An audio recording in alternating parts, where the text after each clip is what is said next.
Hi hello ನಮಸ್ಕಾರ ರೀ ಎಲ್ಲರಿಗೂ. ಎಲ್ಲರೂ ಹೆಂಗದಿರಿ? ಆರಾಮದಿರೇನು? ನಾವು ಆರಾಮದೀವಿ ನೋಡ್ರಿ. ನೀವು ಎಲ್ಲರೂ ಆರಾಮದ್ರಿ ಅಂತ ಅಂದ್ಕೊಂಡು ಇವತ್ತಿನ ಲಾಗ್ನ ಸ್ಟಾರ್ಟ್ ಮಾಡೋನು ಬರ್ರಿ. ಇವತ್ತು ಶನಿವಾರ ಬೆಳಗ್ಗೆ ಟೈಮ್ 4:30 ಆಗಿ ಹೋಗೈತಿ ನೋಡ್ರಿ. ಅಂತ 4:40 ಆಗೈತಿ. ಡೈಲಿ ಏನು ಹೇಳ್ತಿಲ್ಲ ಅದೇ ಟೈಮ್ಗೆ ಎದ್ದು ಒಂದು ಗ್ಲಾಸ್ ನೀರು ಕುಡಿದ್ಬಿಟ್ಟು ಕೈಕಾಲು ಮುಖ ಎಲ್ಲ ತಗೊಂಡು ನೀರು ಕುಡಿದು ಇವಾಗಿದ್ರೆ ಗ್ಯಾಸ್ ಕಟ್ಟಿ ಎಲ್ಲ ಸ್ವಚ್ಛ ಮಾಡಾಕಂತೀನಿ ನೋಡ್ರಿ. ಬೆಳಗ್ಗೆ ಎದ್ದು ಕೂಡಲೇ ಫಸ್ಟಿಗೆ ಒಂದು ಸ್ವಲ್ಪ ಅಡುಗೆ ಮನೆ ಕ್ಲೀನ್ ಮಾಡ್ಕೊಂಡ್ಬಿಟ್ರೆ ಒಂಥರ ಸಮಾಧಾನ ಅನ್ಸೋತ್ರಿ. ಹಾಗಾಗಿ ಈಗಿದ್ರೆ ಗ್ಯಾಸ್ ಕಟ್ಟಿ ಗ್ಯಾಸ್ ಸ್ಟೋವ್ ಎಲ್ಲ ಒರೆಸ್ಬಿಟ್ಟು ಗಿಡಗಳಿಗೆ ನೀರು ಹಾಕಿಬಿಟ್ಟು ಆಮೇಲೆ ಯೋಗ ಮಾಡೋಕ್ಕೆ ಸ್ಟಾರ್ಟ್ ಮಾಡ್ಬೇಕು ನೋಡ್ರಿ. ಒಂದು 20 ನಿಮಿಷ ಏನಾದ್ರೂ ಸಣ್ಣ ಪುಟ್ಟ ಕೆಲಸಗಳು ಮಾಡಿಬಿಟ್ಟು ಆಮೇಲೆ 5 ಗಂಟೆಗೆ ಯೋಗ ಮಾಡೋಕ್ಕೆ ಸ್ಟಾರ್ಟ್ ಮಾಡ್ತೀನಿ ರೀ. 5 ಗಂಟೆಗೆ ಸ್ಟಾರ್ಟ್ ಮಾಡಿಬಿಟ್ಟೆಲ್ಲ 6 ಗಂಟೆ ತನಕ ಯೋಗ ಮಾಡ್ತೀನಿ. ಸ್ವಲ್ಪ ಬೇಜಾರಾಗಿತ್ತು, ಶುಕ್ರವಾರ ಹಿಡಿಯೋಣ ಮಾಡೋಕ್ಕೆ ಹೋಗಿತ್ತಿಲ್ಲ ರೀ. ಹಂಗೆ ಆಗುತ್ತೆ ಕೆಲವೊಂದು ಸಲ ಮನಸ್ಸಿಗೆ ಬೇಸರ ಆದಾಗ ಏನು ಮಾಡೋಕ್ಕೆ ಮನ್ಸು ಆಗಂಗಿಲ್ಲ ರೀ. ಅವಾಗ ಏನೈತಿಲ್ಲ ಒಂದು ದಿವಸ ರೆಸ್ಟ್ ತೊಗೊಂಬಿಟ್ರಾಯ್ತು. ಏನು ಮಾಡೋಕ್ಕೆ ಮನ್ಸು ಇದ್ದಿತ್ತಿಲ್ಲ ಅಂದ್ರೆ ಹಾಗಾಗಿ ನನಗೆ ಹಿಡಿಯೋ ಮಾಡೋಕ್ಕೆ ಮನ್ಸು ಇದ್ದಿತ್ತಿಲ್ಲ ಶುಕ್ರವಾರ. ಹಾಗಾಗಿ ನಾನು ಹಿಡಿಯೋ ಮಾಡೋಕ್ಕೆ ಹೋಗಲಿಲ್ಲ ರೀ. ಮತ್ತು ಬೆಳಗ್ಗೆ ಎದ್ದು ಕೂಡಲೇ ಶನಿವಾರ ಲಾಗ್ನ ಸ್ಟಾರ್ಟ್ ಮಾಡಿದ್ದು. ನಿಮ್ಮನ್ನು ಮಿಸ್ ಮಾಡ್ಕೋತಾ ಇರ್ತೀನಿ ರೀ. ನಾನು ಲಾಗ್ ಮಾಡಿ ಹಾಕಿಬಿಟ್ರೆ ನನಗೂ ಒಂಥರ ಖುಷಿ ಅನಿಸುತ್ತೆ. ಆದರೆ ಕೆಲವೊಂದು ಸಲ ಸ್ವಲ್ಪ ಬೇಸರ ಅಂತ ಅನ್ನಿಸ್ದಾಗ ಒಂದು ದಿವಸ ರೆಸ್ಟ್ ತೊಗೊಂಡಿದ್ದೆ ರೀ. ಅಂದರೆ ಅಡುಗೆ ಕೆಲಸದಿಂದ ಅಲ್ಲ, ವಿಡಿಯೋ ಮಾಡೋದ್ರಿಂದ ರೆಸ್ಟ್ ತೊಗೊಂಡಿದ್ದೆ ಅಷ್ಟೇ ರೀ. ಈಗಿದ್ರೆ ಗಿಡಗಳಿಗೆಲ್ಲ ನೀರು ಹಾಕಿಬಿಟ್ಟು ಇದೊಂದು ಹೆಣ್ಮಕ್ಳಿಗಂತೂ ಹ್ಯಾಬಿಟ್ ಇರುತ್ತಂತ ಅಂದ್ಕೊಂಡಿದ್ದೀನಿ ನೋಡಿರಿ. ನನಗಂತೂ ಐತಿ, ನಿಮಗೂ ಐತೆ ಇಲ್ಲ ಅಂತೇಳಿ ಕಮೆಂಟ್ ಬಾಕ್ಸ್ ಒಳಗೆ ಹೇಳೋದು ಮರೆಯೋಕೆ ಹೋಗಬೇಡ್ರಿ. ಯಾಕಂದರೆ ನಮ್ಮ ಹೆಣ್ಮಕ್ಳಿಗೆ ಪ್ಲಾಸ್ಟಿಕ್ ಕವರ್ನು ಇಂಪಾರ್ಟೆಂಟ್ ಅಂತ ನಾವು ಅವನ್ನ ಖಾಲಿ ಆದಾಗ ಅಂದರೆ ಏನಾದರೂ ಗ್ರೋಸರಿ ತಂದಿರ್ತೀವಲ್ಲ ಅವನ್ನ ಖಾಲಿ ಮಾಡಿಬಿಟ್ಟು ಯೂಸ್ ಆದಮೇಲೆ ಅಂದರೆ ಗ್ರೋಸರಿ ಎಲ್ಲ ತೆಗೆದ್ಮೇಲೆ ಬಿಸಾಕೋಕ್ಕಿಂತ ಈ ಥರ ನಾನು ಸ್ಟೋರ್ ಮಾಡ್ತೀನಿ ರೀ. ನನಗಂತೂ ಇದು ಭಾಳ ದಿವಸದಿಂದ ಆದರೂ ಫಸ್ಟೇ ಇಟ್ಕೊಂಡು ಹ್ಯಾಬಿಟ್ ಐತೆ ನೋಡಿರಿ. ಯಾಕಂದರೆ ಅವಶ್ಯಕತೆ ಇದ್ದಾಗ ಬೇಕಂದಾಗ ಸಿಗೋದಿಲ್ಲ ರೀ. ಹಾಗಾಗಿ ಈ ಥರ ಇದ್ದಾಗ ಏನೈತಿಲ್ಲ ನೀಟಾಗಿ ಅದನ್ನೆಲ್ಲ ಕ್ಲೀನ್ ಮಾಡಿಬಿಟ್ಟು ಅಂದರೆ ಜಾಡಿಸ್ಬಿಟ್ಟು ನೀಟಾಗಿ ಮಡ್ಚಿಟ್ರೆ ಬೇಕಂದಾಗ ಯೂಸ್ ಮಾಡೋಕೆ ಬರುತ್ತೆ ನೋಡಿರಿ. ಆಲ್ಮೋಸ್ಟ್ ಎಲ್ಲ ಹೆಣ್ಮಕ್ಳು ಇದೇ ಥರ ಮಾಡೋದು. ನಾನಂತೂ ಈ ಥರ ಮಾಡ್ತಾ ಇರ್ತೀನಿ. ಒಳ್ಳೊಳ್ಳೆ ಪ್ಲಾಸ್ಟಿಕ್ ಇದ್ದು ಅಂದರೆ ಅದನ್ನೆಲ್ಲ ನೀಟಾಗಿ ಜಾಡಿಸ್ಬಿಟ್ಟು ನೀಟಾಗಿ ಈ ಥರ ಮಡ್ಚಿಟ್ಬಿಟ್ರೆ ಬೇಕಂದಾಗ ಯೂಸ್ ಮಾಡೋಕೆ ಬರುತ್ತೆ ನೋಡಿರಿ. ಅಂದರೆ ಯಾವುದೇ ಆಗಲಿ ಅವಶ್ಯಕತೆ ಇದ್ದಾಗ ಸಿಗ್ಲಿಕ್ಕಂದ್ರೆ ಒಂಥರ ಬೇಸರ ಅಂತ ಅನ್ನಿಸ್ತಾ ಇರ್ತೈತಿ. ಹಾಗಾಗಿ ಈ ಥರ ಎಲ್ಲನೂ ನೀಟಾಗಿ ಪ್ಲಾಸ್ಟಿಕ್ನು ಗಾಳ ಮಾಡಿ ಇಡ್ತೀನಿ ನೋಡಿರಿ. ನೀವು ಹಿಂಗೇನಂತೇಳಿ ಕಮೆಂಟ್ ಮಾಡಿರಿ. ಈಗಿದ್ರೆ ಅವನ್ನೆಲ್ಲ ಪ್ಲಾಸ್ಟಿಕ್ ನಿನ್ನೆ ಸ್ವಲ್ಪ ಗ್ರೋಸರಿ ತಂದಿದ್ದೆ ರೀ. ಹಾಗಾಗಿ ಅವನ್ನೆಲ್ಲ ಹಾಗೆ ನಿನ್ನೆ ರಾತ್ರಿ ಇಟ್ಟಿದ್ದೆ. ಮತ್ತು ಬೆಳಗ್ಗೆ ಎದ್ದು ಕೂಡಲೇ ಆ ಕಡೆ ಈ ಕಡೆ ಇದ್ಬಿಟ್ರೆ ಅಷ್ಟು ಇಷ್ಟ ಆಗಂಗಿಲ್ಲ ರೀ. ಹಾಗಾಗಿ ಎಲ್ಲ ಮಡ್ಚಿ ಕವರ್ಗೆ ಹಾಕಿ ಇಟ್ಬಿಟ್ಟು ಯೋಗ ಎಲ್ಲ ಮುಗಿಸಿ ಜಳಕ ಮುಗಿಸಿ ಮನೆ ಕೆಲಸ ಎಲ್ಲ ಮುಗಿಸ್ಬಿಟ್ಟು ಅಂದರೆ ರಂಗೋಲಿ ಎಲ್ಲ ಹಾಕಿ ಈಗಿದ್ರೆ ನಾನು ಜಳಕ ಮುಗಿಸಿ ದೇವರಿಗೆ ನಮಸ್ಕಾರ ಮಾಡಾಕಂತೀನಿ ನೋಡ್ರಿ. ಇನ್ನೇನೈತಿಲ್ಲ ನಾಷ್ಟಕ್ಕೆ ರೆಡಿ ಮಾಡೋದು. ಇವಾಗೇನು ಟೈಮ್ ಜಾಸ್ತಿ ಆಗಿಲ್ಲರಿ. 7 ಗಂಟೆ ಆಗಿ 45 ನಿಮಿಷ ಆಗಿತ್ತು. ನಮ್ಮ ಮನೆಯವರು ಮನ್ಯಾಗ ಇದ್ಬಿಟ್ರೆ ಪಟ್ ಅಂತೇಳಿ ಜಳಕ ಪೂಜೆ ಎಲ್ಲ ಆಗ್ಬಿಡುತ್ತೆ. ಅಂದರೆ ನಾನು ಜಳಕ ಮುಗಿಸ್ಬಿಟ್ಟು ನಾಷ್ಟಕ್ಕೆ ರೆಡಿ ಮಾಡ್ತೀನಿ. ನಮ್ಮ ಮನೆಯವರು ಜಳಕ ಮುಗಿಸಿ ದೇವ್ರ ಪೂಜೆ ಮಾಡ್ತಾರೆ. ಹಾಗಾಗಿ ಕೆಲಸ ಮಾತ್ರ ಜಲ್ದಿ ಆಗುತ್ತೆ ನೋಡಿರಿ. ಇವತ್ತು ನಾಷ್ಟಕ್ಕಿದ್ರೆ ಉಪ್ಪಿಟ್ಟು ಮಾಡೋಣ ಅಂತ ಅಂದ್ಕೊಂಡಿದ್ದೀನಿ ನೋಡಿರಿ. ಹಂಗಾಗಿ ಉಪ್ಪಿಟ್ಟಿಗೆ ರವಾನು ಹುರ್ಯಾಕಂತೀನಿ. ಬೇಸರ ಎದಕ್ಕಾಗೈತಪ್ಪ ಅಂತೇಳಿ ಹೇಳಕ್ಕೂ ಮನಸ್ಸಿಲ್ಲ ರೀ. ಯಾಕಂದರೆ ನೀವು ಬೈತೀರಿ, ಯಾಕ್ರಿ ಬೇಸರ ಮಾಡ್ಕೊತೀರಿ ಅಂತೇಳಿ ನೀವು ಬೈತೀರಿ ಅಂತೇಳಿ ಅನಿಸ್ತಾಕತ್ತೈತೆ. ಯಾಕೆ ಬೇಸರ ಆಗೈತೆ ಅಂದರೆ ತನ್ನೊಂದು ಸ್ವಲ್ಪ ರಿಸಲ್ಟ್ ಕಮ್ಮಿ ಆಗಿತ್ತು. ಮತ್ತು ನಾವು ಅಂದ್ಕೊಂಡಿದ್ದಕ್ಕಿಂತ ಭಾಳ ಕಮ್ಮಿ ಆಗೋಣ ಸ್ವಲ್ಪ ಬೇಸರ ಅಂತ ಅನ್ಸಾಕತ್ತೈತ್ರಿ. ತನಗೂ ಅಷ್ಟೇ ಭಾಳ ಬೇಸರ ಆಗಿತ್ತು. ಹಾಗಾಗಿ ವಿಡಿಯೋ ಮಾಡೋಕ್ಕೂ ಮನಸ್ಸಿದ್ದಿತ್ತಿಲ್ಲ. ಹಾಗಾಗಿ ಒಂದು ದಿವಸ ಸ್ಕಿಪ್ ಮಾಡಿದ್ದು. ಅಂದರೆ ಲೈಫ್ ಅಂದಮೇಲೆ ಎಲ್ಲ ರೀತಿ ಇರ್ತಾವ್ರಿ. ಆದರೆ ನಾವು ಒಂದು ಸ್ವಲ್ಪ ಅಡ್ಜಸ್ಟ್ ಆಗ್ಬೇಕಂದ್ರೆ ಒಂದು ದಿವಸ ಟೈಮ್ ಬೇಕಾಗುತ್ತಲ್ಲ. ಹಾಗಾಗಿ ತನ್ನೊಂದು ರಿಸಲ್ಟ್ ಎಷ್ಟಾಗಿದ್ರಿ ಅಕ್ಕ ಅಂತ ಭಾಳ ಜನ ಕಮೆಂಟ್ ಬಾಕ್ಸ್ ಒಳಗೆ ಕೇಳಾಕತ್ತಿದ್ರಿ. ಕೆಲವೊಬ್ರಿಗೆ ನಾನು ಕಮೆಂಟ್ಗೆ ರಿಪ್ಲೈ ಮಾಡೀನಿ, ಕೆಲವೊಬ್ರಿಗೆ ಮಾಡಿಲ್ಲ ರೀ. ಯಾರೂ ತಪ್ಪು ತಿಳ್ಕೊಳಕ್ಕೆ ಹೋಗಬೇಡ್ರಿ. ತನ್ನೊಂದು ರಿಸಲ್ಟ್ ಎಷ್ಟಾಗೈತಿ ಅಂತೇಳಿ ನೀವೆಲ್ಲ ಕೇಳಾಕತ್ತೀರಿ. ನಮಗೆ ಹೇಳಕ್ಕೂ ಮನಸ್ಸಾಗಿಲ್ಲ ರೀ. ಯಾಕಂದರೆ ಭಾಳ ಕಮ್ಮಿ ಆಗೈತಿ. ಅಂದರೆ 50% ಆಗೈತಿ. ಅದ್ರಾಗೇನೈತಿಲ್ಲ 2 ಸಬ್ಜೆಕ್ಟ್ಗೆ ಭಾಳ ಅಂದ್ರೆ ಭಾಳ ಕಮ್ಮಿ ಮಾರ್ಕ್ಸ್ ಬಿದ್ದಾವ್ರಿ. ಅವ್ರು ಮೇಡಮ್ನು ನಿನ್ನೆ ಕಾಲೇಜ್ಗೆ ಹೋಗಿದ್ಲ. ಹೇಳಾಕತ್ತಿದ್ರು ರೀವ್ಯಾಲ್ಯೂಯೇಷನ್ ಹಾಕು ಅಂತೇಳಿ ಹೇಳ್ಯಾರಂತ್ರಿ. ಅದನ್ನೇ ನೋಡಬೇಕು ಏನು ಮಾಡ್ಬೇಕಂತ ರೀ. ಅದಕ್ಕೆ ಭಾಳ ಬೇಜಾರಂತ ಅನ್ಸಾಕತ್ತಿತ್ತು. ಅಂದ್ರೆ ಒಂದು ದಿವಸ ಇರೋದಲ್ರಿ ಏನೇ ಮಾಡಿಬಿಟ್ರು. ಹಾಗಾಗಿ ಮತ್ತೆ ಒಂದು ದಿವಸ ಆಗಿಬಿಟ್ಟು ಮತ್ತೆ ಕಮ್ಮಿ ಆಯಿತು. ಮತ್ತು ರಿಟರ್ನ್ ನಮ್ಮ ಏನು ಕೆಲಸ ಇರುತ್ತಲ್ರಿ ಅದನ್ನ ಸ್ಟಾರ್ಟ್ ಮಾಡಬೇಕಾಗುತ್ತೆ. ಅಂದರೆ ತನ್ನನ್ನು ಕಂಪೇರ್ ಮಾಡಿಬಿಟ್ರೆ ಮನು ಇದ್ದರೆ ಭಾಳ ಒಟ್ಟು ಅಭ್ಯಾಸ ಮಾಡ್ತಿದ್ದಿಲ್ಲ ರೀ. ದಿನ ಬೈಸ್ಕೋತಾ ಇದ್ದೆ. ತನು ಅಭ್ಯಾಸ ಮಾಡ್ತಿದ್ಲು ಮತ್ತು ಶಾಲ್ಯಾಗೂ ಕಾಲೇಜ್ನಾಗೂ ಶಾಣೆ ಇದ್ಲು. ಹಾಗಾಗಿ ಹಂಗಾಗಿ ಮನೋನ್ಕಿಂತ ತನೊಂದು ರಿಸಲ್ಟ್ ಭಾಳ ಕಮ್ಮಿ ಆಗೈತಂತೆ ಅಷ್ಟು ಬೇಸರ ಆಗಿದ್ರಿ. ಅಂದ್ರೆ ಸ್ವಲ್ಪ ಶಾಣೆ ಇದ್ದಾಗ ಈ ಥರ ಸ್ವಲ್ಪ ರಿಸಲ್ಟ್ ಕಮ್ಮಿ ಆದಾಗ ಬೇಸರ ಅಂತ ಅನ್ನಿಸ್ತಾ ಇರ್ತೈತಲ್ರಿ. ನಾನು ಮನೋಗೆ ಅಂತಿದ್ದೆ, ನೀನೇನು ಪಾಸ್ ಆಗ್ತಿ ಬಿಡು, ಬರೀ ಕರಾಟೆ ಅಂತೆ ಕರಾಟೆ ಕ್ಲಾಸಿಗೆ ಹೋಗೋದು. ಮತ್ತು ಮನು ಇದ್ರೆ ಸೆಕೆಂಡ್ ಪಿ ಯು ಸಿ ಇದ್ದಾಗ ರೀ 2 ಸ್ಕೂಲ್ಗಳಿಗೆ ಕರಾಟೆ ಕಲ್ಸಕ್ಕೆ ಹೋಗ್ತಿದ್ದೆ. ಬೆಳಗ್ಗೆ 8 ಗಂಟೆಗೆ ಹೋಗಿ 2 ಪಿರಿಯಡ್ ಮುಗಿಸಿ ಆಮೇಲೆ ಕರಾಟೆ ಕ್ಲಾಸ್ ಹೇಳಿಕೊಟ್ಟು ಮನೆಗೆ ಬರ್ತಿದ್ದೆ. ನೀನು ಸೆಕೆಂಡ್ ಪಿ ಯು ಸಿ ಇದ್ದಿ, ಹಿಂಗೆ ಮಾಡ್ತೀನಿ, ಫೇಲ ಆಗ್ತೀನಿ ನೋಡು ಅಂತೇಳಿ ಅವನಿಗೆ ಬೈತಿದ್ದೆ ರೀ. ಯಾಕಂದ್ರೆ ಸರಿಯಾಗಿ ಕಾಲೇಜ್ಗೆ ಹೋಗಂಗಿಲ್ಲ, ಮತ್ತು ಅಂದ್ರೆ ಕರೆಕ್ಟಾಗಿ ಹೋಗ್ತಿದ್ದೆ ರೀ. ಆದರೆ ಕ್ಲಾಸ್ ಹೇಳಕ್ಕೆ ಹೋಗ್ತಿದ್ದಲ್ಲ, ಬಿ ಎಮ್ ಪಾಟೀಲ್ ಸ್ಕೂಲ್ ಮತ್ತು ಒಂದೊಂದು ಸ್ಕೂಲಿಗೆ ಕರಾಟೆ ಕಲ್ಸಕ್ಕೆ ಹೋಗ್ತಿದ್ದೆ ರೀ. ಬ್ಯಾಡ ಅಂತಂದ್ರೂ ಕೇಳ್ತಿದ್ಲ. ಸೆಕೆಂಡ್ ಪಿ ಯು ಸಿ ಮುಗಿದ್ಮೇಲೆ ಹೋಗತ್ತಪ್ಪ ಅಂತಂದ್ರೂ ಅವ್ರ ಸರ್ ಅಂದ್ರೆ ಅವರಿಗೆ ಕಲಿಸಿದ್ದ ಕರಾಟೆ ಕಲಿಸಿದ ಸರ್ ಏನಲ್ರಿ, ಅವ್ರಿಗೆ ಹೇಳ್ಕೊಡು ಅಂತ ಅಂತಿದ್ರಂತ. ಹಾಗಾಗಿ ಸ್ಕೂಲ್ ಒಳಗೆ ಕರಾಟೆ ಕಲ್ಸಕ್ಕೆ ಹೋಗ್ತಿದ್ದ. ಹಾಗಾಗಿ ಅವನೇ 60% ಮಾಡ್ಯಾನು. ತನ್ನೊಂದು ರಿಸಲ್ಟ್ ಇಷ್ಟು ಕಮ್ಮಿ ಆಯ್ತಲ್ಲಪ್ಪ ಅಂತೇಳಿ ಅನಿಸಾಕತ್ತಿತ್ತು ಅಷ್ಟೇ ರೀ. ನಡೀತಾನ ಎಲ್ಲ ಒಂದೊಂದು ರೀತಿ ಒಂದೊಂದು ಟೈಮ್ದೊಳಗೆ ರೀ. ಹೋಲ್ ಬಿಡ್ರಿ, ಇಷ್ಟೇ ಹೇಳಬೇಕಾಗಿತ್ತು. ಅಂದರೆ ತನ್ನೊಂದು ರಿಸಲ್ಟ್ ಏನಾಗೈತೆ ಅಂತೇಳಿ ಕೇಳಾಕತ್ತಿದ್ರು, ಹಾಗಾಗಿ ಹೇಳಿದೆ ಅಷ್ಟೇ ರೀ. ಏನಾದರೂ ತಪ್ಪು ಮಾತಾಡಿದ್ರೆ ಕ್ಷಮೆ ಇರಲಿ. ಅಂದರೆ ನಮಗೆ ಅನ್ಸಿದ್ದನ್ನು ನಾನು ಹೇಳ್ತೀನಿ. ಕೆಲವೊಬ್ಬರಿಗೆ ಸರಿ ಅನಿಸುತ್ತೆ, ಕೆಲವೊಬ್ಬರಿಗೆ ತಪ್ಪು ಅನಿಸುತ್ತೆ ಅಷ್ಟೇ ರೀ. ಈಗಿದ್ರೆ ಬೆಳಗ್ಗೆ ನಾಷ್ಟ ಎಲ್ಲ ಮುಗಿಸ್ಬಿಟ್ಟು ಇವತ್ತು ಐಸ್ ಕ್ರೀಮ್ ಮಾಡೋಣ ಅಂತ ಅಂದ್ಕೊಂಡಿದ್ದೀನಿ ನೋಡಿರಿ. ಹೊರಗಡೆಯಿಂದ ತಂದುಬಿಟ್ರೆ ಅದು ಅಷ್ಟು ಸರಿನೂ ಇರೋಂಗಿಲ್ಲ, ಮತ್ತು ಅದಕ್ಕೆ ರಿಫೈನ್ಡ್ ಆಯಿಲ್ ಯೂಸ್ ಮಾಡಿರ್ತಾರೆ. ನಾನು ನೋಡಿದ್ದೀನಿ, ಅದ್ರ ಮೇಲೆ ಬರೆದಿದ್ದೆಲ್ಲ. ನಿನ್ನೆ ನಾನು ಮಾರ್ಕೆಟ್ಗೆ ಹೋದಾಗ, ಸೂಪರ್ ಮಾರ್ಕೆಟ್ಗೆ ಹೋದಾಗ ಅಲ್ಲಿ ಐಸ್ ಕ್ರೀಮ್ ತೊಗೋಬೇಕಂತ ಅಂದ್ಕೊಂಡೆ. ಬಟ್ ಅದ್ರ ಮೇಲಿಂದೆಲ್ಲ ಓದ್ಬಿಟ್ಟು ಬ್ಯಾಡ ಬಿಡಪ್ಪ ಮನ್ಯಾಗ ಮಾಡ್ರೆ ಐತಂತ ಮನ್ಯಾಗ ರೆಡಿ ಮಾಡಾಕಂತೀನಿ ನೋಡಿರಿ. ಬಟರ್ ಸ್ಕಾಚ್ ಐಸ್ ಕ್ರೀಮ್ ಅಂದ್ರೆ ಆ ಥರ ಅಲ್ಲ, ನಮ್ಮ ಸ್ಟೈಲ್ ಒಳಗೆ ನಾನು ರೆಡಿ ಮಾಡಾಕಂತೀನಿ. ಭಾಳ ಮಸ್ತ್ ಬರುತ್ತೆ ರೀ. ಅರ್ಧ ಲೀಟ್ರಷ್ಟು ಕೆನೆ ಹಾಲನ್ನು ತೊಗೊಂಡಿದ್ದೀನಿ ನೋಡಿರಿ. ಅಂದರೆ ಫ್ಯಾಟ್ ಇರೋ ಹಾಲನ್ನು ತೊಗೋಬೇಕು. ಅದನ್ನ ಕಾಸಕ್ಕನ ಇಟ್ಟಿದ್ದೀನಿ ರೀ. ಒಂದು 2-3 ಚಮಚದಷ್ಟು ಹಾಲನ್ನು ಎತ್ತಿಟ್ಟಿದ್ದೀನಿ. ಅಂದರೆ ಅದಕ್ಕೆ ಸ್ವಲ್ಪ ಕಾರ್ನ್ಫ್ಲವರನ್ನು ಮಿಕ್ಸ್ ಮಾಡಿಬಿಟ್ಟು ಇದಕ್ಕೆ ಹಾಕಬೇಕಾಗುತ್ತೆ. ಈಗೇನು ಹಾಲು ಕಾಸಕ್ಕೆ ಇಟ್ಟಿದ್ದೀನಲ್ರಿ, ಅದನ್ನ ಒಂದು 10ರಿಂದ 15 ನಿಮಿಷ ಸ್ವಲ್ಪ ಕ್ವಾಂಟಿಟಿ ಕಮ್ಮಿ ಆಗೋ ಮಟ್ಟ ಕುದಿಸ್ಬೇಕಾಗುತ್ತೆ ರೀ. ಹಾಗಾಗಿ ಈ ಕಡೆ ಹಾಲನ್ನು ಕಾಸಕ್ಕೆ ಇಟ್ಬಿಟ್ಟು ಪೀನಟ್ ಬಟರ್ ಅಂದರೆ ನಿನ್ನೆ ಮಾರ್ಕೆಟ್ಗೆ ಹೋದಾಗ, ಅಂದರೆ ಅಂಗಡಿಗೆ ಹೋದಾಗ ರೀ, ಅಲ್ಲಿ ಮನು ನೋಡಾಕತ್ತಿದ್ದ. ಹಾಗಾಗಿ ಅದನ್ನೂ ಮನೆಯೊಳಗೆ ರೆಡಿ ಮಾಡೋಣ ಅಂತೇಳಿ ರೆಡಿ ಮಾಡಾಕಂತೀನಿ ನೋಡಿರಿ. ಏನು ಕೆಲಸ ಇರುತ್ತೆ, ಮಾಡೋಕ್ಕೆ ಸ್ಟಾರ್ಟ್ ಮಾಡಿದ್ಮೇಲೆ ಅದು ತಾನೇ ಆಗಿ ಹೋಗ್ಬಿಡುತ್ತೆ ರೀ. ಅದಕ್ಕಾಗಿ ಈ ಕಡೆ ಶೇಂಗಾ ಹುರಿಯಾಕೆ ಇಟ್ಬಿಟ್ಟು ಈ ಕಡೆ ಹಾಲನ್ನು ಕಾಸಕ್ಕೆ ಇಟ್ಟಿದ್ದೆ ನೋಡಿರಿ. ಇನ್ನು ಮಧ್ಯಾಹ್ನ ಅಡುಗೆನೂ ಮಾಡಬೇಕಿತ್ತು. ಬೆಳಗ್ಗೆ ಉಪ್ಪಿಟ್ಟು ಅಷ್ಟೇ ಮಾಡಿದ್ದು. ಅದಕ್ಕಾಗಿ ಚಪಾತಿ ಮಾಡಾಕೂ ಹಿಟ್ಟು ಕಲಸಿಟ್ರಾಯ್ತು, ಅದು ನೆನೆಯುತ್ತೆ. ಪಲ್ಯ ಮಾಡಿಬಿಟ್ಟು ಮಧ್ಯಾಹ್ನ ಊಟಕ್ಕೆ ಚಪಾತಿ ಮಾಡಕ್ಕೆ ಬರುತ್ತಂತೆ ಹಿಟ್ಟು ಕಲಸಿಡಾಕಂತೀನಿ ನೋಡಿರಿ. ಕ್ಯಾಬೇಜ್ ಪಲ್ಯ ಮತ್ತು ಚಪಾತಿ ಮಾಡ್ರಾಯ್ತಂತೇಳಿ ಈ ಕಡೆ ಹಾಲನ್ನು ಕುದಿಯಾಕತ್ತಿದ್ದು ರೀ. ಅದನ್ನ ಹಂಗೆ ಮಿಕ್ಸ್ ಮಾಡ್ತಾ ಇರಬೇಕು. ಅಂದರೆ ಕೆನೆ ಗಟ್ಟುತ್ತಲ್ರಿ, ಅದಕ್ಕಾಗಿ ಚಲೋ ಹೊತ್ನಾಗೆ ಮಿಕ್ಸ್ ಮಾಡಬೇಕು. ಈ ಕಡೆ ಹಂಗೆ ಹಿಟ್ಟಷ್ಟೇ ಕಲಸಿಟ್ಬಿಟ್ರಾಯ್ತು. ಮತ್ತು ಈ ಕಡೆ ಹಂಗೆ ಶೇಂಗಾನು ಹುರಿಯಾಕಂತೀನಿ ನೋಡಿರಿ. ಒಟ್ಟಿಗೆ 3 ಕೆಲಸ ಮಾಡಿಬಿಟ್ರಾಯ್ತು. ಟೈಮ್ ಜಾಸ್ತಿ ಏನು ಬೇಕಾಗಿಲ್ಲ ರೀ ಅಡುಗೆ ಮಾಡೋಕೆ. ಹಾಗಾಗಿ ಈ ಕಡೆ ಹಿಟ್ಟನ್ನು ಕಲಸಿಟ್ಟೆ, ಮತ್ತು ಹಾಲನ್ನು ಕುದಿಯಾಕೆ ಹತ್ತಿದ್ದು, ಮತ್ತು ಈ ಕಡೆ ಶೇಂಗಾನು ಹುರಿಯಾಕೆ ಹತ್ತಿದ್ದು ನೋಡಿರಿ. ಅಂದ್ರೆ ಒಟ್ಟಿಗೆ ಕೆಲಸ ನಡೆದಿತ್ತು. ಈಗಿದ್ರೆ ಬಟರ್ ಸ್ಕಾಚ್ ಐಸ್ ಕ್ರೀಮ್ಗೆ ಬಟರ್ ಹಾಕಿಬಿಟ್ರೆ ಅದೊಂಥರ ಟೇಸ್ಟ್ ಚಲೋ ಇರುತ್ತಲ್ರಿ. ಈಗ ಹಾಲನ್ನು ಕುದ್ದು ಸ್ವಲ್ಪ ಕ್ವಾಂಟಿಟಿ ಕಮ್ಮಿ ಆಗಿತ್ತು. ಅದಕ್ಕೆ 1-2 ಚಮಚದಷ್ಟು ಬೆಣ್ಣೆನ ಹಾಕಿದ್ದೀನಿ ನೋಡಿರಿ. ಬೆಣ್ಣೆ ಹಾಕಿಬಿಟ್ಟು ಚಲೋ ಹೊತ್ನಾಗೆ ಒಂದು 2-3 ನಿಮಿಷ ಕುದಿಸ್ಕೋಬೇಕಾಗುತ್ತೆ ರೀ. ಐಸ್ ಕ್ರೀಮ್ ಮಾತ್ರ ಸಖತ್ತಾಗಿರುತ್ತೆ ರೀ ಟೇಸ್ಟ್ ಅಂತೂ. ಅಂದರೆ ಸ್ವಲ್ಪ ಡಿಫ್ರೆಂಟಾಗಿ ಮಾಡಿದ್ನಿ. ಆ್ಯಕ್ಚುಲಿ ಶೇಂಗಾನ ಹಾಕಿಬಿಟ್ಟು ಮಾಡಿದ್ದು, ಟೇಸ್ಟ್ ಮಾತ್ರ ಸಖತ್ತಾಗಿ ಬಂದಿತ್ತು ರೀ. ಈಗ ಶೇಂಗಾನು ಹುರಿದು ತಣ್ಣಗಾಗಲಿ ಅಂಥೇಳಿ ಪ್ಲೇಟಿಗೆ ಹಾಕಿ ಇಟ್ಟಿದ್ದೀನಿ ನೋಡಿರಿ. ಈ ಕಡೆ ಬೆಣ್ಣೆ ಹಾಕಿಬಿಟ್ಟು ಹಾಲು ಕುದಿಸಾಕಿ ಇಟ್ಟಿದ್ದೆ ಅಲ್ರಿ. ಮತ್ತು ಈ ಕಡೆ ಹಾಲಿಗೆ ಸ್ವಲ್ಪ ಅರಿಶಿನ ಪುಡಿ ಕಾರ್ನ್ಫ್ಲವರ್ ಹಾಕಿ ಕಲಸಿ ಇಟ್ಟಿದ್ದಿಲ್ಲ, ಅದನ್ನ ಒಂದು ಸಲ ನೀಟಾಗಿ ಮಿಕ್ಸ್ ಮಾಡ್ಕೊಂಬಿಟ್ಟು ಕುದಿಯೋ ಹಾಲಿಗೆ ಹಾಕಿ ಚಲೋ ಹೊತ್ನಾಗೆ ಮಿಕ್ಸ್ ಮಾಡಬೇಕು ನೋಡಿರಿ. ಅಂದರೆ ಗಂಟೆ ಆಗುತ್ತೆ. ಪಟ್ ಅಂತೇಳಿ ಹಾಕಿದ ಕೂಡಲೇ ಚಲೋ ಹೊತ್ನಾಗೆ ಮಿಕ್ಸ್ ಮಾಡಿಬಿಟ್ಟು ಆಮೇಲೆ ರುಚಿಗೆ ಎಷ್ಟು ಬೇಕಲ್ಲ ಅಷ್ಟು ಒಂದು 3-4 ಚಮಚದಷ್ಟು ಸಕ್ಕರೆನ ಹಾಕಬೇಕು ನೋಡಿರಿ. ಸಕ್ಕರೆ ಹಾಕಿ ಮತ್ತೊಂದು ನಿಮಿಷದಷ್ಟು ಕುದಿಸ್ಬಿಟ್ಟು ಗ್ಯಾಸ್ ಬಂದ್ ಮಾಡ್ಕೋಬೇಕಾಗುತ್ತೆ ನೋಡಿರಿ. ತಣ್ಣಗಾದ್ಮೇಲೆ ಜಾಸ್ತಿ ಗಟ್ಟಿ ಆಗುತ್ತದು. ಹಾಗಾಗಿ ಈ ಹದಕ್ಕೆ ಬಂದಮೇಲೆ ನಾನು ಗ್ಯಾಸ್ ಬಂದ್ ಮಾಡಿ ಅದನ್ನ ಪೂರ್ತಿ ತಣ್ಣಗಾಗಕ್ಕೆ ಬಿಡಬೇಕು ರೀ. ತಣ್ಣಗಾದ್ಮೇಲೆ ಏನೈತಲ್ಲ ಸ್ವಲ್ಪ ಫ್ರಿಜ್ ಒಳಗಿಟ್ಟು ಆಮೇಲೆ ಮಿಕ್ಸಿಗೆ ಹಾಕಬೇಕಾಗುತ್ತೆ. ಈ ಥರ ಗಟ್ಟಿ ಬರಬೇಕು ನೋಡಿರಿ.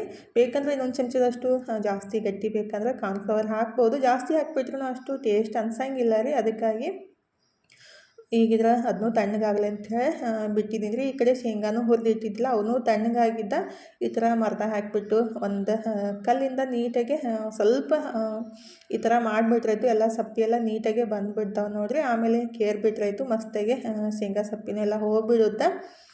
ಈಗಿದ್ರೆ ಈ ಕಡೆ ಅದು ಹಾಲು ಕುದಿಸಿ ಕಾರ್ನ್ಫ್ಲವರ್ ಹಾಕಿ ಇಟ್ಟಿದ್ದೆ ಅಲ್ರಿ, ಅದನ್ನ ಒಂದು ಸಲ ನೀಟಾಗಿ ಮಿಕ್ಸ್ ಮಾಡಿ ತಣ್ಣಗಾಗಕ್ಕೆ ಬಿಡ್ಬೇಕು ರೀ. ಅಂದ್ರೆ ಗಟ್ಟಿ ಆಗಕ್ಕೆ ಸ್ಟಾರ್ಟ್ ಆಗುತ್ತೆ ಮ್ಯಾಲಿನ ಲೇಯರ್. ಅದಕ್ಕಾಗಿ ಒಂದು 2-3 ಸಲ ಅವಾಗವಾಗ ಮಿಕ್ಸ್ ಮಾಡ್ತಾ ಇರಬೇಕು. ತಣ್ಣಗಾದ್ಮೇಲೆ ಫ್ರಿಜ್ನಾಗ ಇಡಾಕೆ ಬರುತ್ತೆ. ಈ ಕಡೆ ನಾನು ಕ್ಯಾರಮೆಲ್ ರೆಡಿ ಮಾಡಾಕಂತೀನಿ ನೋಡಿರಿ. ಬಟರ್ ಸ್ಕಾಚ್ ಐಸ್ ಕ್ರೀಮ್ಗೆ ಇದನ್ನ ಹಾಕ್ತಾರೋ ಅಂದರೆ ನಾನು ಸ್ವಲ್ಪ ಡಿಫ್ರೆಂಟಾಗೆ ಮಾಡಿದ್ದು. ನಿಮಗೆ ಯಾವ ಥರ ಅನಿಸುತ್ತಲ್ಲ ನೀವು ಆ ಥರ ಮಾಡ್ಬೋದು. ಅಂದರೆ ಫಸ್ಟಿಗೆ 2 ಚಮಚದಷ್ಟು ಸಕ್ಕರೆ ಮತ್ತು ಹಾಕಿ ಕಡಾಯಿ ಒಳಗೆ ಬಿಟ್ಟು ಅದನ್ನ ಕರ್ಗದ ಮೇಲೆ ನೀಟಾಗಿ ಮಿಕ್ಸ್ ಮಾಡಬೇಕು ರೀ. ನೀರು ಹಾಕಕ್ಕೆ ಹೋಗಬಾರ್ದು. ಆಮೇಲೆ ಏನಿಲ್ಲ 1.5 ಚಮಚದಷ್ಟು ಬೆಣ್ಣೆ ಹಾಕಿದ್ದೀನಿ ನೋಡಿರಿ. ಬಟರ್ ಸ್ಕಾಚ್ ಐಸ್ ಕ್ರೀಮ್ಗೆ ಬೆಣ್ಣೆ ಅಂತೂ ಹಾಕಲೇಬೇಕಲ್ಲ, ಹಾಗಾಗಿ 1.5 ಚಮಚದಷ್ಟು ಬೆಣ್ಣೆ ಹಾಕಿಬಿಟ್ಟು ನೀಟಾಗಿ ಮಿಕ್ಸ್ ಮಾಡಿಕೊಂಡು ನಮಗೆ ಬೇಕಂದ್ರೆ ನಾವು ಹಿಂಗನ ಅದನ್ನ ರೆಡಿ ಮಾಡ್ಕೋಬೋದು. ಇಲ್ಲಾಂದರೆ ಶೇಂಗಾ ಅಥವಾ ಗೋಡಂಬಿನ ಹಾಕ್ಬೋದು. ಗೋಡಂಬಿ ನಾನು ತಂದಿದ್ದಿಲ್ಲ ಅಂತೇಳಿ ಶೇಂಗಾನ ಹಾಕಿ ಮಾಡಿದ್ದು. ನಿಮ್ಗೆ ಇಷ್ಟ ಇಲ್ಲಾಂದ್ರೆ ನೀವು ಹಂಗನೂ ಅದನ್ನ ಅಂದ್ರೆ ಏನಂತಾರೋ ಬಟರ್ ಪೇಪರ್ ಮೇಲೆ ಅಥವಾ ಈ ಥರ ಸ್ಲ್ಯಾಬ್ ಮೇಲೆ ಹಾಕಿಬಿಟ್ರಾಯ್ತು. ಆಮೇಲೆ ಅದನ್ನ ಪುಡಿ ಮಾಡಿಬಿಟ್ಟು ಬಟರ್ ಸ್ಕಾಚ್ ಐಸ್ ಕ್ರೀಮ್ಗೆ ಹಾಕ್ತಾರಲ್ರಿ, ಅದಕ್ಕೆ ಏನಂತಾರೆ ಅಂತೇಳಿ ನೆನಪು ಬರ್ಲಾಗೈತೆ ನನಗೆ. ನಿಮ್ಗೆ ನೆನಪಿದ್ರೆ ಕಮೆಂಟ್ ಮಾಡಿರಿ. ಅಂದ್ರೆ ಒಂದೊಂದು ಟೈಮ್ದಾಗ ಏನೈತಿಲ್ಲ, ನಾವು ಏನು ಹೇಳ್ಬೇಕಂತ ಅಂದ್ಕೊಂಡಿರ್ತೀವಲ್ಲ ಅದನ್ನ ನೆನಪೇ ಬರೋಂಗಿಲ್ಲ. ನಾನು ಚಪಾತಿ ಮಣಿಗೆ ಸ್ವಲ್ಪ ತುಪ್ಪ ಹಚ್ಚಿಬಿಟ್ಟು ಅದನ್ನ ಹಾಕಿ ಸ್ಪ್ರೆಡ್ ಮಾಡಿ ಬಿಟ್ಟಿದ್ದೀನಿ ನೋಡಿರಿ. ಜಸ್ಟ್ ಒಂದು 5 ನಿಮಿಷ ಒಳಗಡೆ ಗಟ್ಟಿ ಆಗಿಬಿಡುತ್ತದು. ಈ ಕಡೆ ನಾನು ಏನಂತಾರೋ ಪೀನಟ್ ಬಟರ್ ರೆಡಿ ಮಾಡಾಕಂತೀನಿ ನೋಡಿರಿ. ಮಕ್ಕಳಿಂದ ಏನಾದರೂ ಒಂದು ಮಾಡ್ತಾ ಇರ್ತೀನಿ. ಹಾಗಾಗಿ ಅದನ್ನ ಫಸ್ಟಿಗೆ ಶೇಂಗಾನ ಹುರಿದು ಸಪ್ಪೆ ತೆಗ್ದಿದ್ದ ಶೇಂಗಾನ ಹಾಕಿಬಿಟ್ಟು ನೀಟಾಗಿ ಪಲ್ಸ್ ಮೋಡ್ ಒಳಗೆ ಅದನ್ನ ಮಿಕ್ಸಿ ಮಾಡಬೇಕು. ಜಾಸ್ತಿ ಹೈ ಫ್ಲೇಮ್ ಒಳಗೆ ಕಂಟಿನ್ಯೂ ಆಗಿ ಮಿಕ್ಸಿ ಮಾಡ್ಕೋಬಾರ್ದು. ಸ್ವಲ್ಪ ಆನ್ ಆಫ್ ಮಿಕ್ಸಿ ಮಾಡಬೇಕ್ರಿ. ಅವಾಗೇನಿಲ್ಲ ಈ ಥರ ಪೇಸ್ಟ್ ರೆಡಿ ಆಗುತ್ತೆ ನೋಡಿರಿ. ಹಾಗಾದ್ರೆ ಎಷ್ಟು ಮಸ್ತಾಗಿ ಬಂದೈತಿ ಪೀನಟ್ ಬಟರ್. ಅಂದ್ರೆ ಹೊರಗಡೆಯಿಂದ ತಂದರೆ ಅದಕ್ಕೆ ರಿಫೈನ್ಡ್ ಆಯಿಲ್ ಜಾಸ್ತಿ ಹಾಕಿರ್ತಾರೆ. ಹಾಗಾಗಿ ನಾನಿಲ್ಲಿ 1.5 ಚಮಚದಷ್ಟು ಶೇಂಗಾ ಎಣ್ಣೆ ಹಾಕಿದ್ದೀನಿ. ಒಂದು 2 ಚಿಟಿಕೆ ಅಷ್ಟು ಉಪ್ಪು ಹಾಕಿದ್ದೀನಿ ರೀ. ಶೇಂಗಾ ಎಣ್ಣೆ ಬದಲಿ ತುಪ್ಪನಾದ್ರೂ ಹಾಕ್ಬೋದು ರೀ. ನಾನಿಲ್ಲಿ 1.5 ಚಮಚದಷ್ಟು ಶೇಂಗಾ ಎಣ್ಣೆ ಹಾಕಿದ್ದೀನಿ. ಪಾಮ್ ಆಯಿಲ್ ಆಗಲಿ ಮತ್ತು ರಿಫೈನ್ಡ್ ಆಯಿಲ್ ಆಗಲಿ ಯೂಸ್ ಮಾಡೋಕ್ಕಿಂತ ಶೇಂಗಾ ಎಣ್ಣೆ ತುಪ್ಪ ಹಾಕಿಬಿಟ್ರೆ ಇನ್ನೂ ಬೆಸ್ಟ್ ಆಗಿರುತ್ತೆ ನೋಡಿರಿ. ಮಕ್ಕಳಿಗೆ ಹೊರಗಡೆಯಿಂದ ತಂದು ಕೊಡೋಕ್ಕಿಂತ ಮನೆಯೊಳಗೆ ಫ್ರೆಶ್ಶಾಗಿ ಮಾಡಿಬಿಟ್ರೆ ಸಖತ್ತಾಗಿರುತ್ತೆ ನೋಡಿರಿ ಬೇಕಂದಾಗ. ಈಗಿದ್ರೆ ಅದಕ್ಕೆ ಎಣ್ಣೆ, ಒಂದು ಚಿಟಿಕೆ ಅಷ್ಟು ಉಪ್ಪು, ಸ್ವಲ್ಪ ಬೆಲ್ಲ ಹಾಕಿದ್ದೀನಿ ರೀ. ಬೆಲ್ಲದ ಬದಲಿ ಪ್ಯೂರ್ ಹನಿ ಇದ್ದರೆ ಅದನ್ನೂ ಆ್ಯಡ್ ಮಾಡ್ಬೋದು. ಈಗಿದ್ರೆ ನಾನು ಬೆಲ್ಲ ಮತ್ತು ಒಂದು ಸ್ವಲ್ಪ ಚಾಕ್ಲೇಟನ್ನು ಹಾಕಿದ್ದೀನಿ. ಅಂದರೆ ತಂದಿಟ್ಟಿದ್ರು ಅದು ಹಳಸಾಗ್ಬಿಟ್ಟಿತ್ತು ರೀ.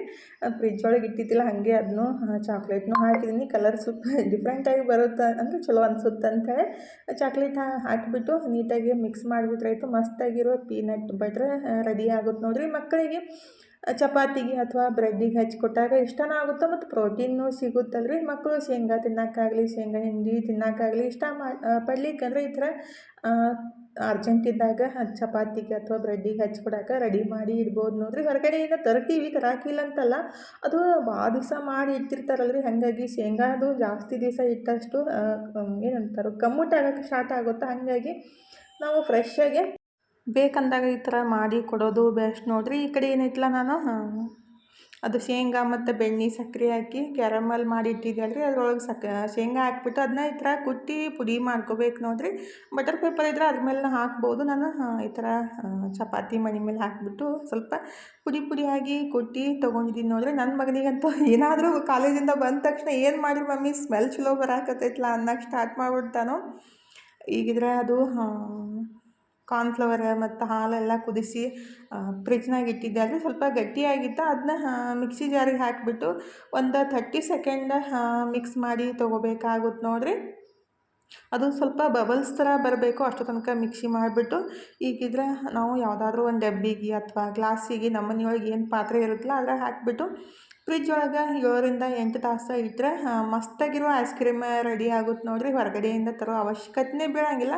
ಇದಕ್ಕೆ ನಾವು ಅಮೌಂಟ್ನೂ ಜಾಸ್ತಿ ಖರ್ಚಾಗಂಗಿಲ್ಲ ಮತ್ತು ಅದು ಫ್ರೆಶ್ ಆಗಿರುತ್ತೆ. ಮತ್ತು ನಮ್ಮ ಕೈಯಾರೆ ಮಾಡಿದ್ದು ಒಂಥರ ಖುಷಿ ಜಾಸ್ತಿ ಅಲ್ರಿ.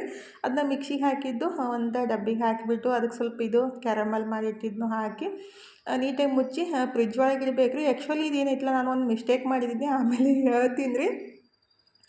ಓದಿದ್ದೀನೈತಲ್ಲ ಸ್ವಲ್ಪ ಗ್ಲಾಸಿಗೂ ಹಾಕಿ ಅದೇ ಥರ ಕುಲ್ಫಿ ಥರನೂ ಮಾಡ್ಕೋಬೋದು. ಈಗ ಮಧ್ಯಾಹ್ನ ಅಡುಗೆನೂ ಮಾಡಿದೆ ನೋಡಿರಿ. ಕ್ಯಾಬೇಜ್ ಪಲ್ಯ ಮತ್ತು ಚಪಾತಿ ಮಾಡಿದೆ. ನನ್ನ ಮಗಳಿದ್ರೆ ರೋಲ್ ಮಾಡಿ ಕೊಡಾಕತ್ತಿದ್ಲು ಎಲ್ಲರಿಗೆ. ಅಂದ್ರೆ ಅದಕ್ಕೆ ಸ್ವಲ್ಪ ಸ್ವೀಟ್ ಚಟ್ನಿ ಹಚ್ಚಿಬಿಟ್ಟು ಆಮೇಲೆ ಅದು ಪಲ್ಯ ಹಾಕಿ ಅದಕ್ಕೆ ಸ್ವಲ್ಪ ತುಪ್ಪ ಅಥವಾ ಬೆಣ್ಣೆ ಹಾಕಿ ಬೆನ್ಸ್ಬಿಟ್ಟು ತಿಂದ್ರೆ ಸಖತ್ತಾಗಿರೋದು ರೀ. ಈಗಿದ್ರೆ ಸಂಜೆ ಮುಂದಾಗ 6:30 ಆಗಿತ್ತು. ನಾನು ದೇವ್ರ ಮುಂದೆ ದೀಪ ಹಚ್ಬಿಟ್ಟು ಚಹಾ ಮಾಡ್ಕೊಂಡು ಕುಡಿಯಾಕತ್ತಿದ್ದೆ ರೀ. ಮತ್ತು ರಾತ್ರಿ ಊಟಕ್ಕಿದ್ರೆ ಬದ್ನಿಕಾಯಿ ಭರ್ತಾ ಮಾಡ್ಬೇಕಂತ ಹೇಳಿ ಬದ್ನಿಕಾಯಿ ಸುಡಾಕಂತೀನಿ ನೋಡಿರಿ. ಆ್ಯಕ್ಚುಲಿ ಬುಧವಾರ ದಿವಸ ಕಾಯಿಪಲ್ಯ ತಂದಿಲ್ಲ ರೀ. ನಾಳೆ ರವಿವಾರ ಹೋಗಬೇಕು. ಬರೀ ಬದ್ನಿಕಾಯಿ ಹಾಗಲಕಾಯಿ ಅಷ್ಟೇ ಇದ್ವು. ಹಾಗಲಕಾಯಿ ಅಂತೂ ಮಕ್ಕಳಿಗೆ ಇಷ್ಟ ಆಗಂಗಿಲ್ಲ. ಆದರೆ ಬದ್ನಿಕಾಯಿ ಭರ್ತಾ ಇಷ್ಟ ಆಗುತ್ತಂತೇಳಿ ಅದನ್ನೇ ಬದ್ನಿಕಾಯಿ ಭರ್ತಾ ರೆಡಿ ಮಾಡಾಕಂತೀನಿ ನೋಡಿರಿ. ಮಧ್ಯಾಹ್ನ ಕಲಸಿದ್ದ ಚಪಾತಿ ಹಿಟ್ಟಿತ್ತ, ಚಪಾತಿ ಮಾಡ್ರೆ ಆಯಿತು. ಭರ್ತಾ ಮಾಡಿಬಿಟ್ಟಂತೆ ಚಹಾ ಕುಡಿದ್ಬಿಟ್ಟು ನಮ್ಮ ಮನೆಯವ್ರು ಬಂದ್ರೆ ಚಹಾ ಮಾಡಲಿ ಅಂದ್ರಿ, ಶರ್ಬತ್ ಮಾಡಲಿ ಅಂತ ಅಂದ್ಕೊಳ್ಳೆ ಶರ್ಬತ್ ಮಾಡಂತಂದರು. ಹಾಗಾಗಿ ಶರ್ಬತ್ ರೆಡಿ ಮಾಡಾಕಂತೀನಿ ನೋಡಿರಿ. ಶರ್ಬತ್ ಅಂದ್ರೆ ನಿಂಬೆಹಣ್ಣಿನ ಪಾನಕ ರೀ. ನಾನು ಸಕ್ರೆ ಮತ್ತು ನಿಂಬೆಹಣ್ಣಿನ ರಸ ಹಾಕಿಬಿಟ್ಟು ಇಟ್ಟಿದ್ದೆ ಆದ್ರಿ. ಅದನ್ನಂತೂ ಭಾಳ ಯೂಸ್ ಆಗೈತೆ ನೋಡಿರಿ. ಅಂದರೆ ಡೈಲಿ ನಮ್ಮ ಮನ್ಯಾಗ ಶರ್ಬತ್ ಬೇಕಾ ಅಂತ ಕೇಳ್ತಾರೆ. ಹಾಗಾಗಿ ಅದನ್ನೊಂದೆರಡು ಚಮಚ ಮತ್ತು ಒಂದಿಷ್ಟು ಉಪ್ಪು, ಬೇಕಂದರೆ ಏಲಕ್ಕಿ ಇಲ್ಲ ಪುದೀನ ಶುಂಠಿ ಹಾಕಿ ನಮ್ಗೆ ಯಾವುದು ಇಷ್ಟ ಆಗುತ್ತಲ್ಲ ಅದನ್ನ ಹಾಕಿ ನೀರು ಹಾಕಿ ರುಬ್ಕೊಂಡ್ರೆ ಆಯಿತು. ಅಂದರೆ ಕರಗಿಸ್ಕೋಬೋದು ರೀ, ಜಾಸ್ತಿ ಟೈಮ್ ಹಿಡಿಯುತ್ತೆ. ಅದಕ್ಕಾಗಿ ನಾನು ಮಿಕ್ಸಿಗೆ ಹಾಕಿಬಿಟ್ಟು ಜಸ್ಟ್ 30 ಸೆಕೆಂಡ್ ಒಳಗಡೆ ರೆಡಿ ಮಾಡಿಬಿಡ್ತೀನಿ. ಆಲ್ಮೋಸ್ಟ್ ಅರ್ಧ ಖಾಲಿನೇ ಆಗಿ ಹೋಗ್ಬಿಟ್ಟೈತೆ ನೋಡಿರಿ. ಮತ್ತು ಇದು ಸಕ್ರೆ ಮತ್ತು ನಿಂಬೆಹಣ್ಣು ಹಾಕಿಟ್ಟಿರ್ತೀವಲ್ಲ, ಅದು ಉಪ್ಪಿಟ್ಗೂ ಅವಲಕ್ಕಿನೂ ಬಳಸ್ಬೋದು ಮತ್ತು ಪಾನಿಪುರಿ ಮಾಡೋಕ್ಕೂ ಬಳಸ್ಬೋದು ರೀ. ಭಾಳ ಬೆಸ್ಟ್ ಆಗಿರುತ್ತೆ. ಇವಾಗಂತೂ ನಿಂಬೆಹಣ್ಣಿನ ರೇಟ್ ಕೇಳಿಬಿಟ್ರೆ 10 ರೂಪಾಯಿಗೆ 2 ಕೊಡ್ತಾರೆ. ಅದ್ರೊಳಗೆ ರಸನೇ ಇರೋಂಗಿಲ್ಲ ನೋಡಿರಿ. ತಂದ್ರೂ ಯೂಸ್ ಆಗಂಗಿಲ್ಲ. ಅಂದರೆ ಒಂದು ಸಲ ನಿಂಬೆಹಣ್ಣಿನ ಪಾನಕ ಮಾಡ್ಬೇಕಂದ್ರೆ ಅದು 2 ನಿಂಬೆಹಣ್ಣು ಹಾಕಿದ್ರೂ ರಸ ಸಾಕಾಗಂಗಿಲ್ಲ ರೀ. ನಿಂಬೆಹಣ್ಣು ಕಮ್ಮಿ ರೇಟ್ ಇದ್ದಾಗ ಈ ಥರ ಬ್ಯಾಸ್ಗ್ಯಾಗಂತೂ ಬೇಕಾಗ್ತಾವಂತ ರೆಡಿ ಮಾಡಿದ್ರೆ ಬೆಸ್ಟ್ ಆಗುತ್ತೆ ನೋಡಿರಿ. ನಾನು ಅದೇ ಥರ ಮಾಡಿದ್ದು. ಈಗಿದ್ರೆ ಚಪಾತಿನೂ ಮಾಡಿದೆ ರೀ. ನನಗೆ ಮತ್ತು ನಾಳೆಗೆ ರೊಟ್ಟಿ ಮಾಡ್ಕೊಳಕ್ಕಂತೀನಿ ನೋಡಿರಿ. ಯಾಕಂದ್ರೆ ಚಪಾತಿ ಹಿಟ್ಟು ಸ್ವಲ್ಪ ಇತ್ತು, ಮತ್ತು ಇನ್ನೆಲ್ಲಿ ಚಪಾತಿ ಹಿಟ್ಟು ಕಲಸೋದು. ರೊಟ್ಟಿ ಮಾಡಿಬಿಟ್ರೆ ಅಂದರೆ ರೊಟ್ಟಿ ಹಿಟ್ಟು ಕಲಸಿದ ತಕ್ಷಣ ಮಾಡ್ಬೋದು. ಚಪಾತಿ ಹಿಟ್ಟು ಕಲಸಿದ ತಕ್ಷಣ ಮಾಡಕ್ಕೆ ಹೋದ್ರೆ ಸ್ವಲ್ಪ ಚಪಾತಿನೂ ಬಿರುಸಾಗ್ತಾವದ್ರಿ. ಮತ್ತು ರಾತ್ರಿ ರೊಟ್ಟಿ ತಿನ್ನೋದು ಬೆಸ್ಟ್ ಆಗುತ್ತೆ ನನಗೆ ಅಂಥೇಳಿ ನಾನು ರೊಟ್ಟಿ ರೆಡಿ ಮಾಡ್ಕೊಳಕ್ಕಂತಿದ್ರಿ. ನಾಯಿಗೊಂದು ನನಗೊಂದು ಅಷ್ಟು ಮಾಡ್ಕೊಂಡ್ಬಿಟ್ರೆ ಆಗುತ್ತೆ. ಏನಕ್ಕ ಅವ್ರು ನಾಯಿಗೆ ನಿನಗೆ ಅಂತ ಅನ್ನಕತ್ತಿ ಅಂತ ಅನ್ನಕ್ಕೆ ಹೋಗ್ಬೇಡ್ರಿ. ಯಾಕಂದ್ರೆ ಅದು ಒಂದು ಜೀವ ಅಲ್ರಿ. ಹಾಗಾಗಿ ಅದಕ್ಕೂ ಬಿಸಿದು ಬೇಕಂತ ಅನ್ಸುತ್ತೆ. ನಮ್ಮ ಮನ್ಯಾಗ ಭಾಳ ಕಟ್ಟಿ ರೊಟ್ಟಿ ಆಗಿದ್ದು ಅಂದ್ರೆ ಅದನ್ನ ಹೆಂಗೆ ಹಾಕೋದಪ್ಪ ಅಂತ ಅನ್ನಕ್ಕೆ ಸ್ಟಾರ್ಟ್ ಮಾಡಿಬಿಡ್ತಾರೆ. ಹಾಗಾಗಿ ಇದ್ರೆ ಊಟ ಎಲ್ಲ ಮುಗಿಸ್ಬಿಟ್ಟು ಫಸ್ಟಿಗೆ ಐಸ್ ಕ್ರೀಮ್ ಬೇಕಾಗಿತ್ತು ರೀ. ಅಂದರೆ ಸಣ್ಣ ಬಟ್ಲೊಳಗೆ ಹಾಕಿಟ್ಟಿದ್ದು. ನನ್ನ ಮಕ್ಕಳು ತಿಂದರೆ ಭಾಳ ಮಸ್ತಾಗಿತ್ತಂತ ಅದನ್ನೇ ಹೇಳಕತ್ತಿರು, ಯಾವಾಗ ಕೊಡ್ತೀರಿ ಮಮ್ಮಿ, ಯಾವಾಗ ಕೊಡ್ತೀರಿ ಮಮ್ಮಿ ಅಂತೇಳಿ. ಇವಾಗ ಟೈಮ್ 8:30 ಆಗಕ್ಕೆ ಬಂದಿತ್ತು ನೋಡಿರಿ. ಆ್ಯಕ್ಚುಲಿ ನಾನು ಏನು ಮಿಸ್ಟೇಕ್ ಮಾಡಿದ್ದೆ ಅಂತಂದ್ರೆ ಅದು ಫ್ರಿಜ್ ಒಳಗೆ ಐಸ್ ಬಾಕ್ಸಿಗೆ ಸೆಟ್ ಮಾಡೋದಿರುತ್ತಲ್ಲ ರೀ. ಸಮ್ಮರ್ ಆ ಥರ ಎಲ್ಲ ಇರ್ತೈತಲ್ಲ, ಅದನ್ನ ಸಮ್ಮರ್ಗೆ ಸೆಟ್ ಮಾಡಬೇಕು. ಆವಾಗ ಜಲ್ದಿ ಐಸ್ ಕ್ರೀಮ್ ರೆಡಿ ಆಗುತ್ತೆ ನೋಡಿರಿ. ಆ್ಯಕ್ಚುಲಿ ನಾನು ರೆಡಿ ಮಾಡಿಟ್ಟು 3 ತಾಸು ಆಗೈತಿ. ನೋಡ್ತೀನಿ ಗಟ್ಟಿನೇ ಆಗಿಲ್ಲ. ಏನು ಪ್ರಾಬ್ಲಮ್ ಆಗೈತೆ ಅಂಥೇಳಿ ನೋಡಿದಾಗ ಗೊತ್ತಾಯಿತು. ಅದನ್ನ ಜಾಸ್ತಿ ಹೈ ಒಳಗೆ ಇಡಬೇಕಾಗುತ್ತೆ ರೀ ಕೂಲಿಂಗ. ಆವಾಗ ಜಲ್ದಿ ಐಸ್ ಕ್ರೀಮ್ ಸೆಟ್ ಆಗುತ್ತೆ. ಇಲ್ಲಾಂದ್ರೆ ಅದು ನಾವು ಸಕ್ರೆದು ಕ್ಯಾರಮೆಲ್ ಮಾಡಿ ಹಾಕಿರ್ತೀವಲ್ಲ, ಅದೆಲ್ಲ ಕರಗಿಬಿಟ್ಟು ಕೆಳಗಡೆ ಹೋಗಿ ಕುಂತಿರ್ತೈತಿ. ಅಲ್ಲೇ ಮಿಸ್ಟೇಕ್ ಮಾಡಿದ್ದು. ಐಸ್ ಕ್ರೀಮ್ ಮಾಡಕ್ಕೆ ನಾವು ಫ್ರಿಜ್ ಒಳಗೆ ಇಡಬೇಕಂದ್ರೆ ಅದನ್ನ ಸೆಟ್ ಮಾಡಿಬಿಟ್ಟನೇ ಇಡ್ಬೇಕು ನೋಡಿರಿ. ಅಂದರೆ ನಾವು ಜಾಸ್ತಿ ಐಸ್ ಆಗುತ್ತಂತೇಳಿ ನಾನು ಅದನ್ನ ಲೋ ಮೋಡೊಳಗೆ ಇಟ್ಬಿಟ್ಟಿರ್ತೀನಿ. ಐಸ್ ಕ್ರೀಮ್ ರೆಡಿ ಮಾಡಬೇಕಂದ್ರೆ ಸ್ವಲ್ಪ ಹೈ ಇಟ್ಟಾಗ ಪಟ್ಟಂತ ರೆಡಿ ಆಗುತ್ತೆ. ಈ ಥರ ಕೆಳಗಡೆ ಕ್ಯಾರಮೆಲ್ಲ ಬಂದು ಕರಗಿ ಕುಂದ್ರಂಗಿಲ್ಲ ನೋಡಿರಿ. ಅದನ್ನೇ ಮಿಸ್ಟೇಕ್ ಆಗಿತ್ತು. ಪರವಾಗಿಲ್ಲ, ಆದರೆ ಟೇಸ್ಟ್ ಮಾತ್ರ ಸಖತ್ತಾಗಿತ್ತು ನೋಡಿರಿ. ನೀವು ಖಂಡಿತ ಟ್ರೈ ಮಾಡಿರಿ. ಸಿಂಪಲ್ಲಾಗೆ ಮಾಡ್ಬೋದು. ಆಲ್ಮೋಸ್ಟ್ ಬ್ಯಾಸ್ಗೆಗಂತೂ ಎಲ್ಲರೂ ಐಸ್ ಕ್ರೀಮ್ ಇಷ್ಟಪಟ್ಟು ತಿಂತೀವಲ್ರಿ. ಹಾಗಾಗಿ ಮನ್ಯಾಗ ಈ ರೀತಿ ಮಾಡಿಕೊಟ್ಟಾಗ ಎಲ್ಲರಿಗೂ ಇಷ್ಟ ಆಗುತ್ತೆ ಮತ್ತು ಖುಷಿನೂ ಆಗುತ್ತಲ್ರಿ ಮನ್ಯಾಗ ಮಾಡ್ಕೊಂಡು ತಿಂದಾಗ. ಹೊರಗಡೆಕ್ಕಿಂತ ಮನೆಯೊಳಗೆ ಫ್ರೆಶ್ಶಾಗಿ ಮಾಡಿ ತಿನ್ನೋದ್ರಿ. ಆ್ಯಕ್ಚುಲಿ ನಾವು ಹೊರಗಡೆಯಿಂದ ಐಸ್ ಕ್ರೀಮ್ ತೊಗೊಂಡಾಗ ಏನಿಲ್ಲ, ಅದನ್ನ 1 ತಿಂಗಳು 2 ತಿಂಗಳು ಹಿಂಗೆ 3-4 ತಿಂಗಳ ತನಕ ರೆಡಿ ಮಾಡಿ ಇಟ್ಟಿರ್ತಾರೋ. ಅದ್ರ ಮೇಲಿನ ಡೇಟ ನೀವು ಚೆಕ್ ಮಾಡಿರಿ. ನಾನು ಹೇಳಿದ್ದು ಸುಳ್ಳು ಅನಿಸಿದ್ರೆ ಅಂದರೆ ಫ್ರೆಶ್ ಒಂದೊಂದು ಕಡೆ ಸಿಗ್ತಾವ್ರಿ. ಜಲ್ದಿ ಸ್ಟಾಕ್ ಖಾಲಿ ಆಗ್ತಿತ್ತಂದ್ರೆ. ಆದರೆ ಆಲ್ಮೋಸ್ಟ್ ಜಾಸ್ತಿ ಅಂಗಡಿ ಒಳಗೆ ಭಾಳ ದಿವ್ಸಿನ ಸ್ಟಾಕನ್ನು ಇಟ್ಟಿರ್ತಾರೆ. ಹಾಗಾಗಿ ಫ್ರೆಶ್ಶಾಗಿ ಈ ಥರ ಮಾಡಿರಿ. ಐಸ್ ಕ್ರೀಮ್ ಅಂತೂ ನೀವು ಒಂದ್ಸಲ ಮಾಡಿ ತಿಂದುಬಿಟ್ರೆ ಭಾಳ ಅಂದ್ರೆ ಭಾಳ ಖುಷಿ ಪಡ್ತೀರಿ. ಹಾಗಾಗಿ ಹೇಳಾಕತ್ತಿದ್ರಿ, ನೀವು ಖಂಡಿತ ಟ್ರೈ ಮಾಡಿರಿ. ಇದಕ್ಕೇನು ಜಾಸ್ತಿ ಖರ್ಚು ಆಗಲ್ಲ. ಮನೆಯೊಳಗಿರೋ ಇನ್ಗ್ರೀಡಿಯೆಂಟ್ಸಿಂದನೇ ರೆಡಿ ಮಾಡ್ಬೋದು. ಥ್ಯಾಂಕ್ ಯು ಫಾರ್ ವಾಚಿಂಗ್ ರೀ. ಮತ್ತೆ ಹೊಸ ಲಾಗ್ ಜೊತೆಗೆ ಸಿಗ್ತೀವಿ ರೀ.